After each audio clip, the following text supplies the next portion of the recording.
السلام عليكم ورحمة الله وبركاته. أصحابتك وحرن جنال كمركلة سود واضح أدي هذا ومهتسنتهين مقال كانوا حربا إن ندكول وذاقه دولة إيران وديدي dalabkii ay dawladda Mareykanku u gudbisay oo ay doonaysay in lagu soo gabagabeeyo dagaalka ku dhawaad muddo bil ah hadda socda ee u dhaxeeya Mareykanka iyo waliba Iiraan. Iiraan maxay tahay qodobada ay soo bandhigtay oo ay doonayso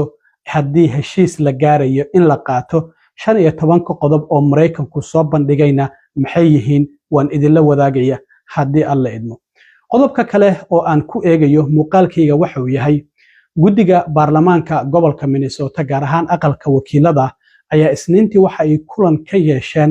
lacagta kaashka ee faraha badan ee labadii sano ee la soo dhaafay laga dhoofiyay airportka magaalooyinka Minneapolis iyo St. Paul ay wadaagaan isla markaana lacagtaasi waa sharci dadku marka ay qaadanayaan laakiin ma jirto wax sharci oo dawladda federaalka iyo gobolka Minnesota ay ka soo saareen. haddaba labadii sano ee la soo dhaafay lacagaha kaashka ee ka dhoofay Minneapolis airportkaasi intay la egyihiinna dhahayay wadahadal ayaa noo socday Iiraan oo la doonayo in lagu soo gabagabeeyo dagaalkan hadda ku dhawaad muddo bil ah labada wadan u dhaxeeya. Trump waa kan guul sheeganayo dhahayo hogaamiyaashii waan dilnay, ciidamadoodii badda waan burburinay, gantaaladooda warshadahay ku samaysanayeen waan baabi'inay,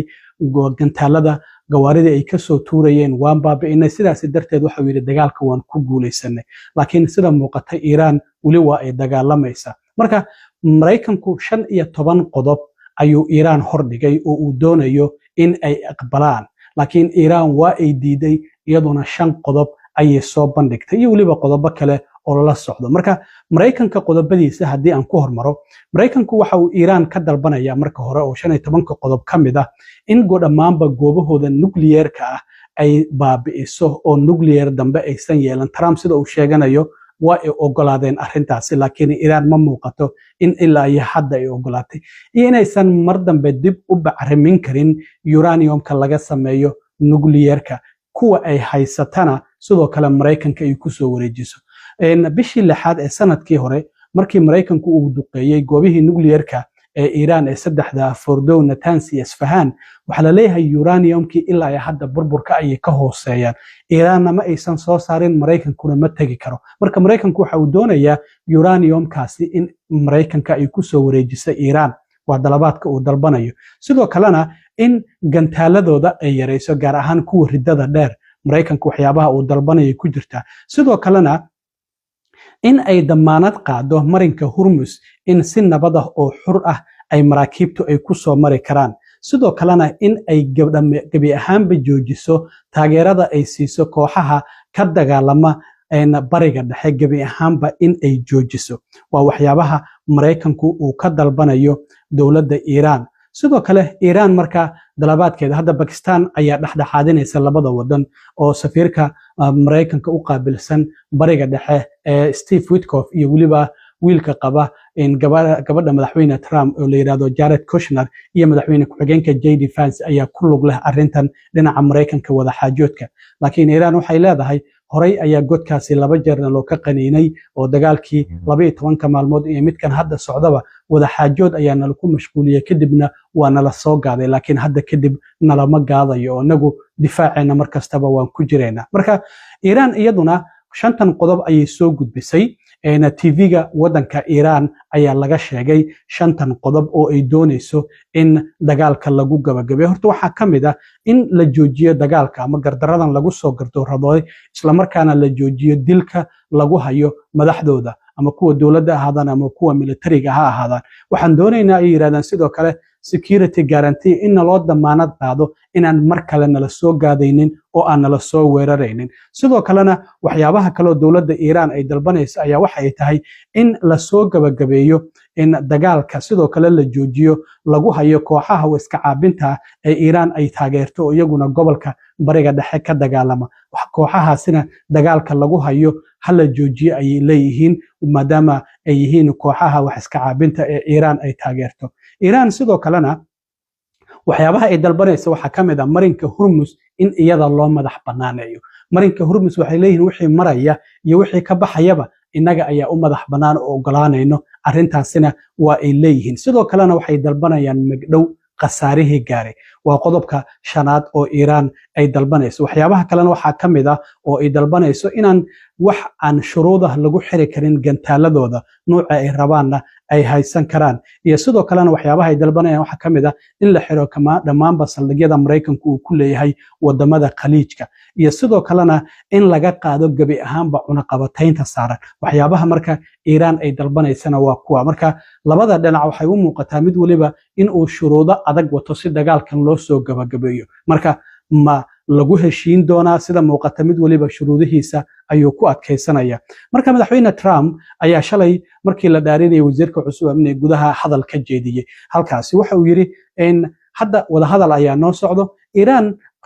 15 qodob ayaan u gudbinay waxaanan isleenahay hadda dadkii wanaagsanaa ayaan la hadlaynaa inkastoo Trump uu yiri dhamaanba madaxdii waan baabi'inay hore uu u sheegay laakiin hadda wuxuu yiri right people ayaan la hadlaynaa laakiin waxa la yaab noqotay markii Trump uu shalay yiri hadiyad weyn ayay Iiraan noo soo dhiibtay oo lacag fara badan ku fadhiso hadiyadaasina waa na soo gaartay mana doonayo inaan idinla wadaago uu warbaahinta ku yiri hadiyadaasi maxay tahay laba wadan oo dagaal ka dhaxeeya in mid uu yiraahdo wadankii dagaalku uu nagala dhaxeeyay ayaa hadiyad qaali ah ay naga soo gaartay waana waliba na soo gaartay waxay noqotay arintaasi arin la yaab leh waxaana la leeyahay arintaasi maxay tahay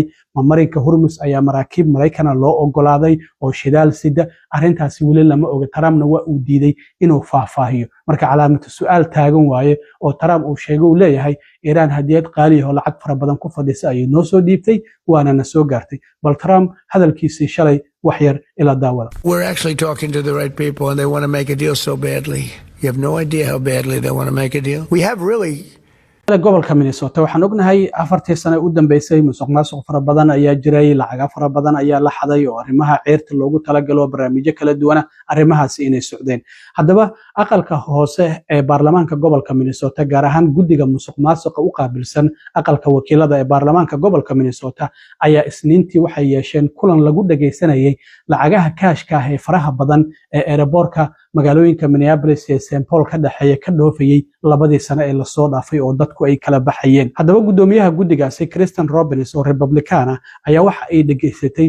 booliska airportka oo arrimahaasi ay wax ka weydiisay waxa la yaab leh in gobolka Minnesota 25 sano ee la soo dhaafay lacagaha ka baxayay ku dhawaad ay ahaayeen 70 milyan oo dollar laakiin labadii sano ee la soo dhaafay 2024 iyo 2025 lacagaha ka baxay haddii aad maqasho waad la yaabaysaa 2024 waxa ka baxay 343 milyan oo lacag kaasha ayaa airportka Minneapolis iyo St. Paul laga dhoofiyay 2025kana 350 milyan ayaa laga dhoofiyay marka waxa ay guddiga la dagaalanka musuqmaasuqa ee aqalka wakiilada ee gobolka Minnesota ay leeyihiin arinta waxa loo baahan yahay gobolka iyo dawladda federaalkuba inay sharci ka soo saarto horta dambi ma ahan qofku lacag kaasha inuu airportka kala dhoofo laakiin haddii 10,000 ay dhan tahay amaba ay ka badan tahay waxa jiro hay'adda TSA oo dadka hay'adda hadda shaqo joojinta ku jirta waaye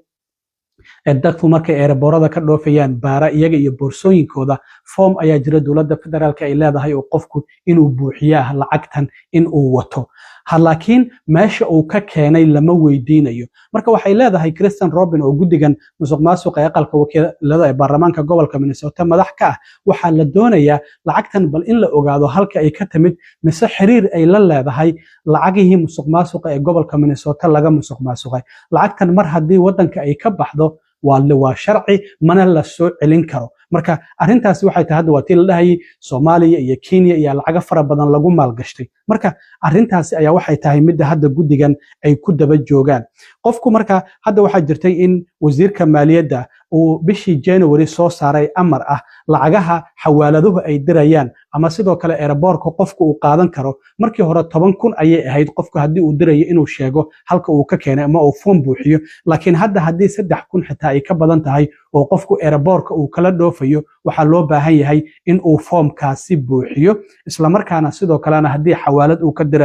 ka dirayana ay sidoo kale tahay marka airportka Minneapolis iyo St. Paul waa airportka 16aad ee ugu weyn Mareykanka haddana lacagta labadii sano ee la soo dhaafay ee kaashka airportkaasi laga dhoofiyay waxa ay ka badan tahay lacagaha guud ahaanba airportada Mareykanka laga dhoofiyay marka la eego 2024 oo 343 milyan iyo sidoo kale 2025 oo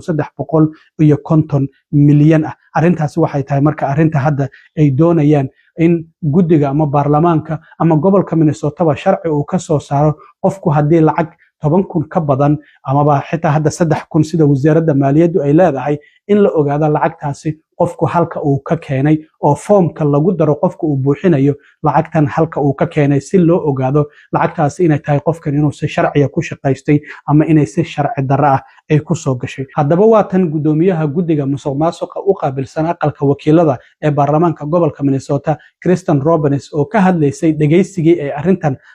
lacagaha kaashka ee airportka magaalooyinka Minneapolis iyo St. Paul ka dhoofaya dhageysigii ay isniintii ka yeesheen waxyaabaha ay ka tir We hear all these reports of money leaving the airport. Why doesn't the state stop this? For context, we have the 16th largest airport. That number, 350 million leaving our airport in cash, is higher than the cash leaving any other airport in the country. That's why it's so important to catch it on the front end, because once it's laundered, it technically may look legal. Yes, we're hoping to get some changes in federal law. Absolutely, Chair Elkins. We are an outlier